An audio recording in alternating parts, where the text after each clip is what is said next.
White Sox general manager Chris Getz cannot take a step back from the momentum he has built up with these recent leadership hirings, and I'll discuss why next on Locked On White Sox.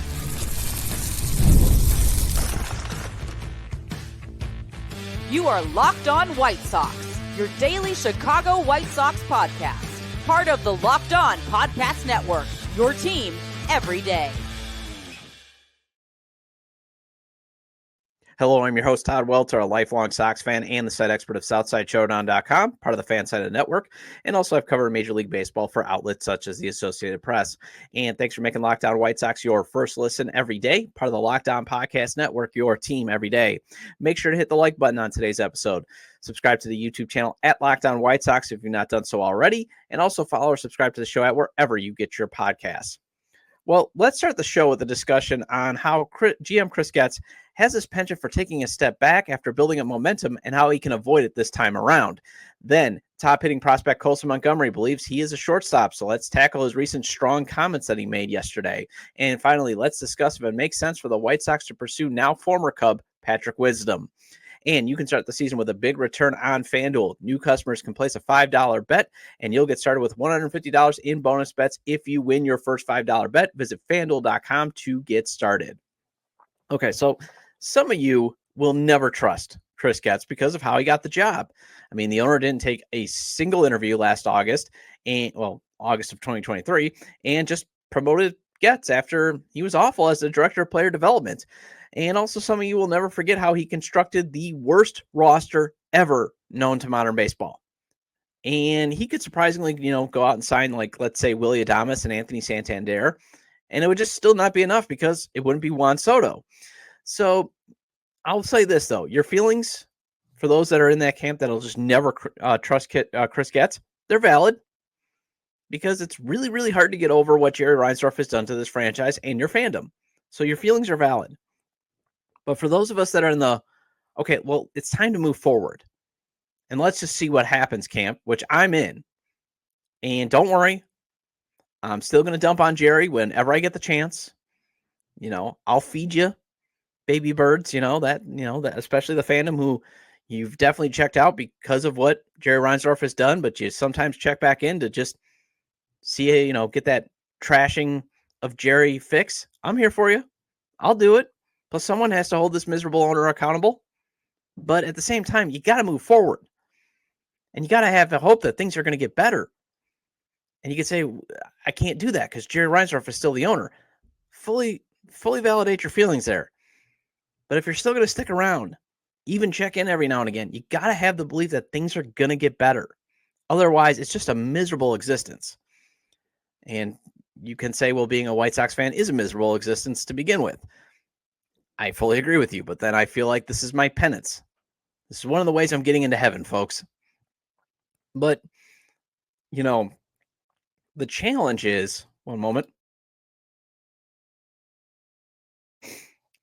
The challenge is if you're in this camp of things are going to get better, you got to actually trust that Chris Getz is going to make things better. And that's very hard to do. But he has given you those brief moments where you're like, maybe he can do this job. The Dylan Cease trade, because, he had to trade Cease because the owner wasn't going to pay him. And it was at his highest value, his highest trade value market. Still had 2 years left of contract control. You had to move him before the season started, even though I would have loved to have seen him team up with Garrett Crochet. But starting pitching wasn't the issue. So they were still probably going to lose 121 games, even with Dylan Cease in the rotation.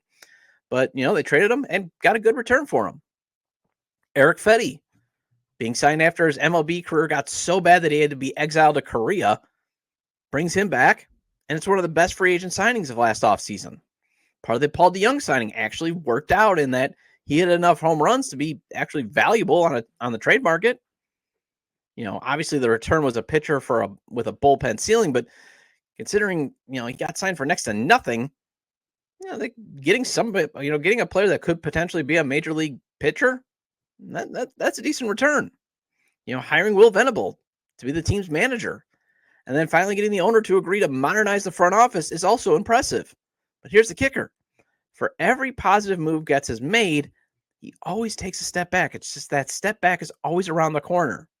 That feeling of dread with the White Sox. I mean, that should be another theme. White Sox baseball, there's always the feeling of dread around the corner. So even though I'm in the let's move forward camp, it is hard to trust Getz to move this team forward.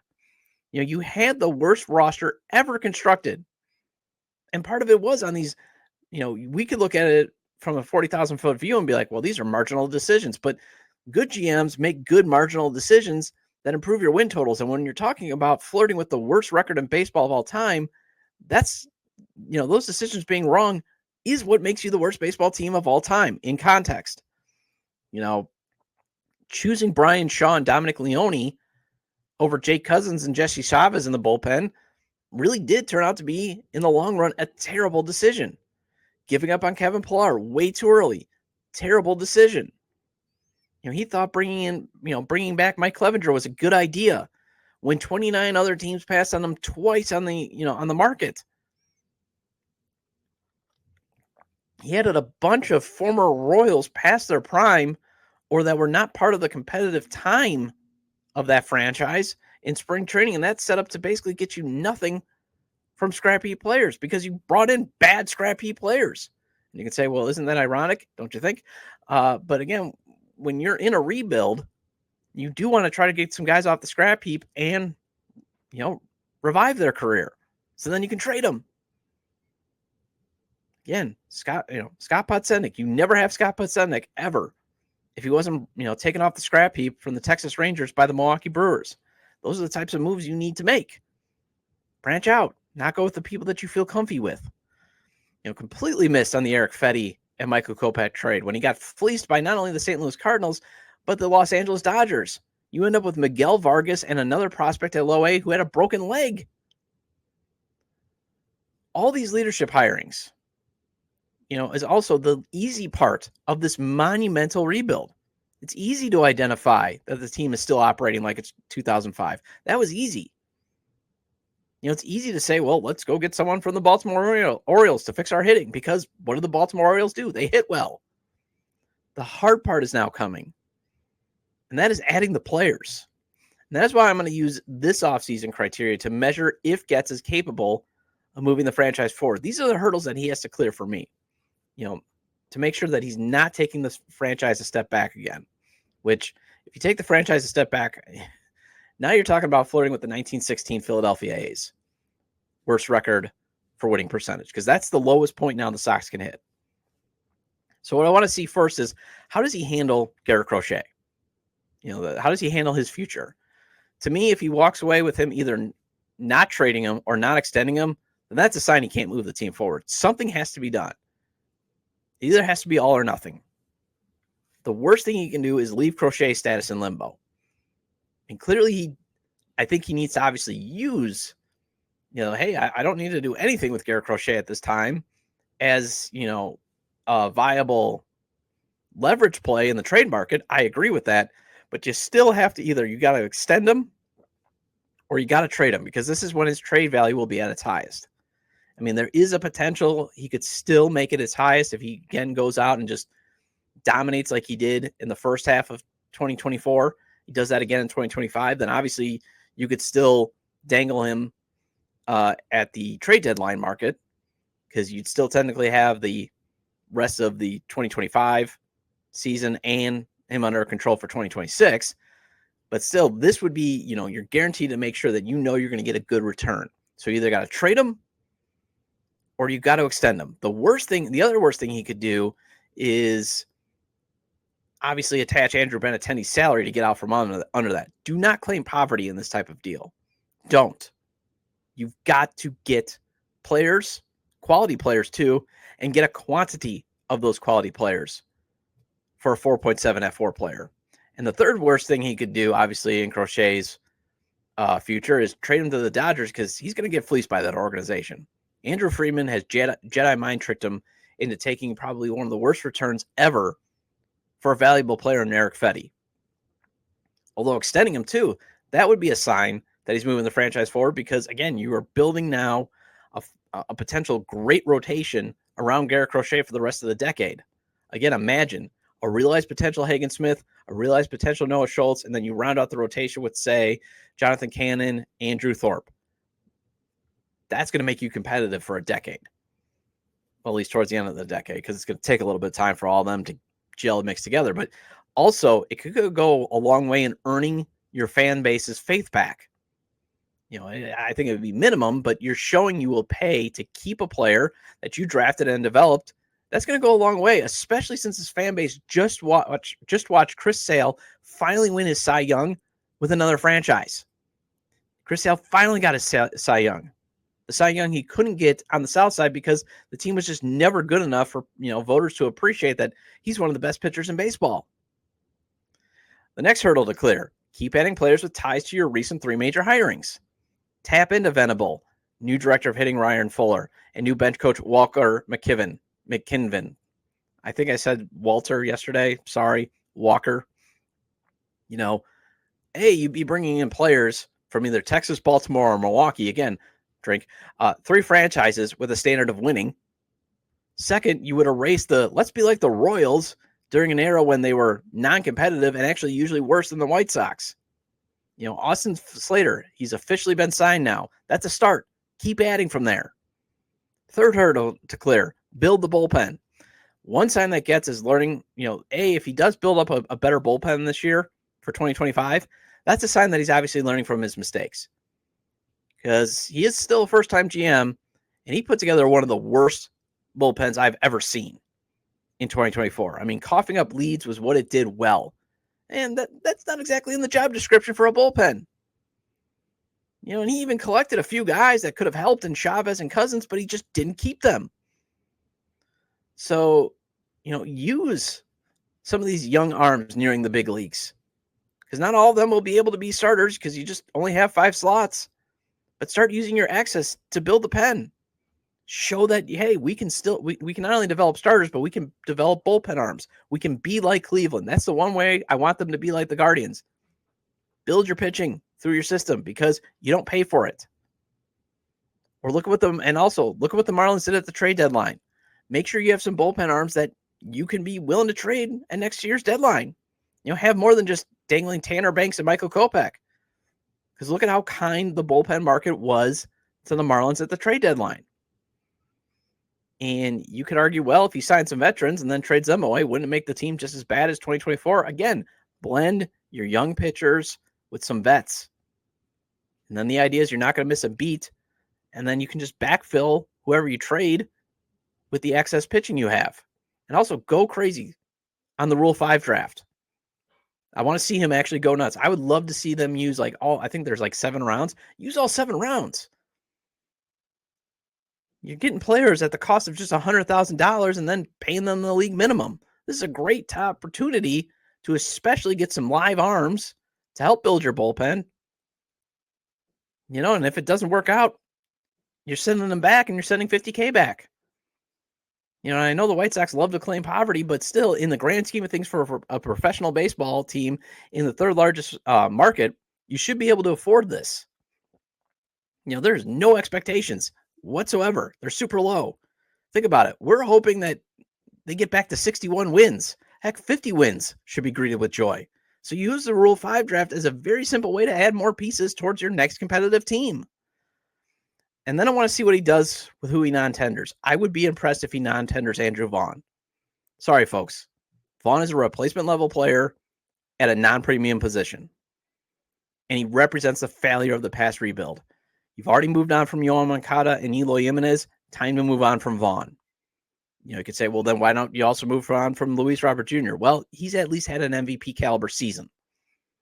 And he does at least have perceived trade value. So if you do want to rebuild, so what you want to do is actually rebuild his value and then trade him at the deadline. Vaughn has been nothing but replacement level, and there's no indications that he really has any trade value. And you can get replacement level for first baseman, and we'll talk about in the 3rd segment, for less than the projected $6.1 million he'll get in arbitration. I mean, I'll be neutral if he keeps him, but at least non-tender Gavin Sheets. Because again, I would be disappointed if they keep him because it just shows you they're still holding on to hope for something that isn't there. That's the other thing that Sheets and Vaughn represent. Holding out hope for something that just is not there. So again, 5 hurdles to clear by my math if that happens. And I would say if the Sox, if Getz clears those, he'd have a successful offseason. And I could feel comfortable with Getz running the show moving forward. Well, Chicago White Sox top hitting prospect Colson Montgomery spoke with the media yesterday, and he maintains he is a shortstop.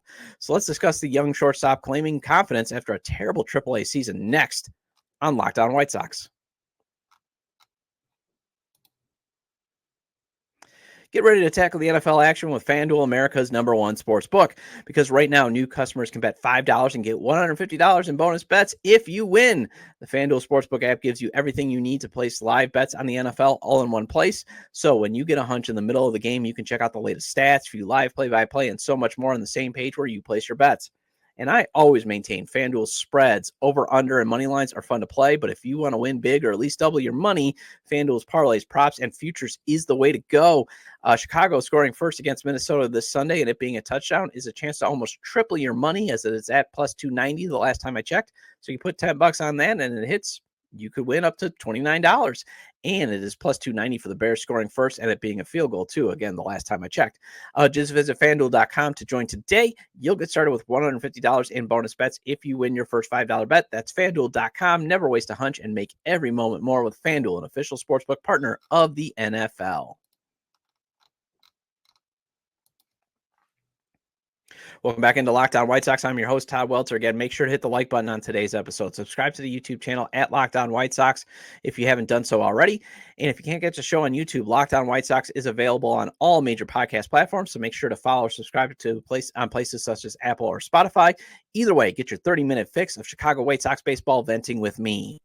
All right, Colson Montgomery matters to this organization because he could either anchor the lineup in a way Bobby Witt Jr. does for the Royals. I'll bet not sure Montgomery can cause havoc on the bases like Bobby Witt Jr. can, and also field like him. And also, I know I said that the Sox should not mirror the current version of the Royals, and they won't, obviously, because they won't spend in free agency like the Royals. Think about that. The Royals are actually considered a spender now in free agency. And it wasn't like they were major spenders. They just made shrewd, reasonable, spending.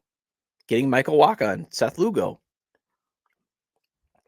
They tapped into, maybe not the scrap heap or even the bargain bin, but they tapped into the maybe tier 2, tier 3, where, you got to spend a little money, but it's not catastrophic. Like, oh my gosh, make Jerry Reinsdorf tell you about stories about Eddie Stanky playing for like $20,000. So, but now the Royals, you can consider them a little bit of a spender, but obviously the Sox won't. But it's more when I put Colson Montgomery in even in the same sentence at Bobby Witt Jr. in terms of context, it's you want to get that foundational bat in your lineup, especially at shortstop, because that goes a long way toward building a competitive batting order. I mean, think about it. Everything in Kansas City revolves around Bobby Witt Jr., and then they built out from him. Also helps that you have a great, pretty good veteran fastball hitter in Salvador Perez, but they were still, you have that foundational piece. And Bobby Witt Jr.'s talent, Colson Montgomery's talent does still look like he could be a foundational bat,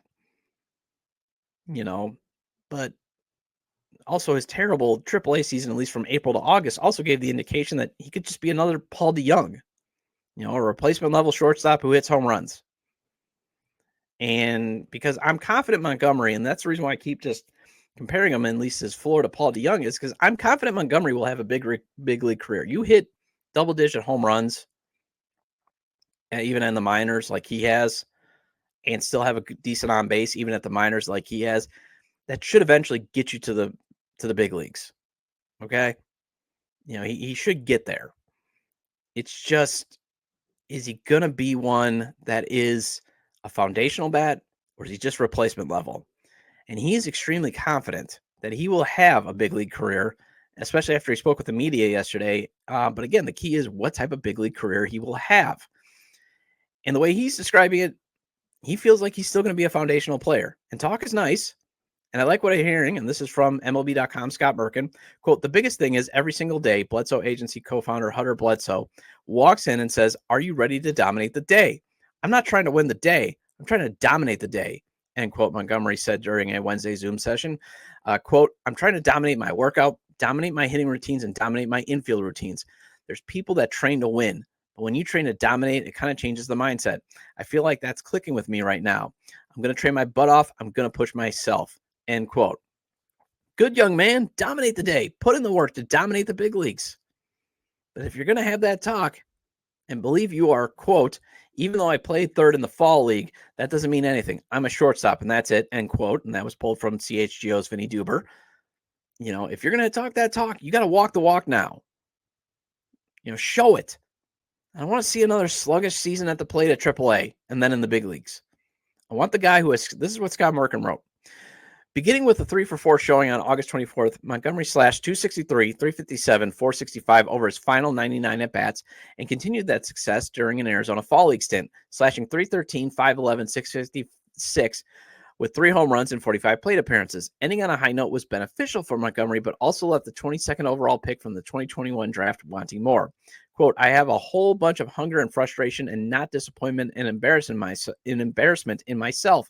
But that fire in me that I always want to do good, and the fact that I didn't perform the way I wanted to for most of the year, it's kind of drives me crazy.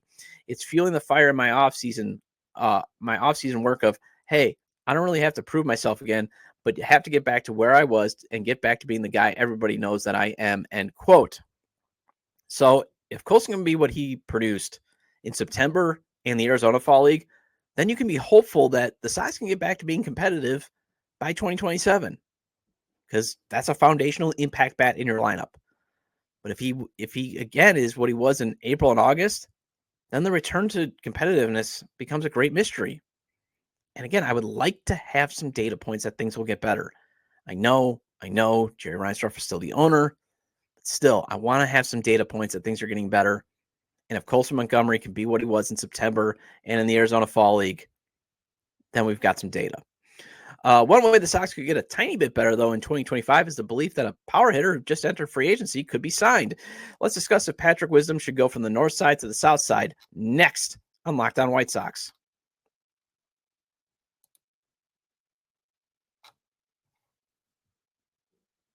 Welcome back to Locked On White Sox. I'm your host, Todd Welter. Again, shout out to all the everydayers. I appreciate your loyalty. Please hit the like button on today's episode and recommend to your fellow Sox fans or baseball fans, friends, to subscribe to the YouTube channel at Locked On White Sox or wherever they get their podcasts, as the show is available on all major podcast platforms.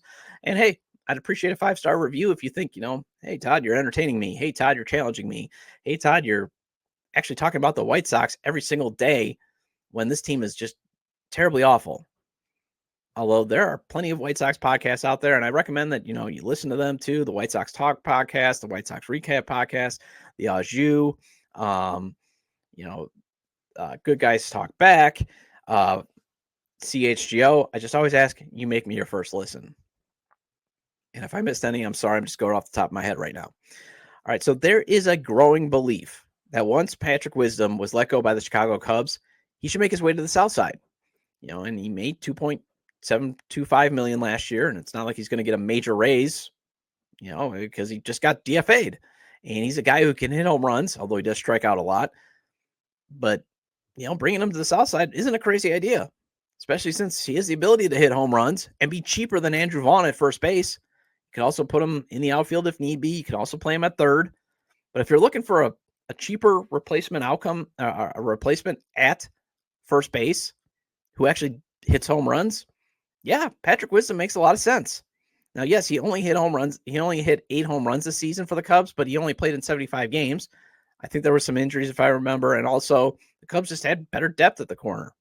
They played Michael, they grabbed Michael Busch. They didn't need to play Wisdom as much because he's, for a good team, even for an 83-win team, he's a utility player.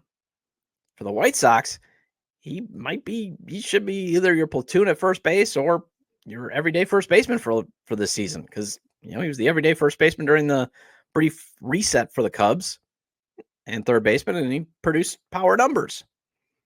And again, the Sox could save money by bringing him in. And again, I agree with the assessment of why not bring him in, because he crushed 25 home runs in 534 at-bats in 2022.